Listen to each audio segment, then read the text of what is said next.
There is a single electric oven in the kitchen.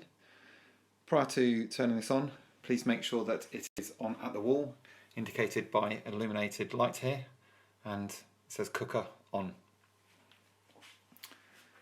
To use the oven, you have the temperature dial on the right hand side, which you can adjust to your desired temperature, and on the right you can either select just to illuminate inside, or you can turn the oven on by turning it to this level.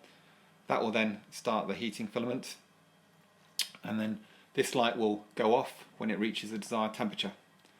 If you wish to go for the grill elements, just turn this to the grill button, which is bottom left, and then turn this up to how high a heat setting you wish the grill to be on.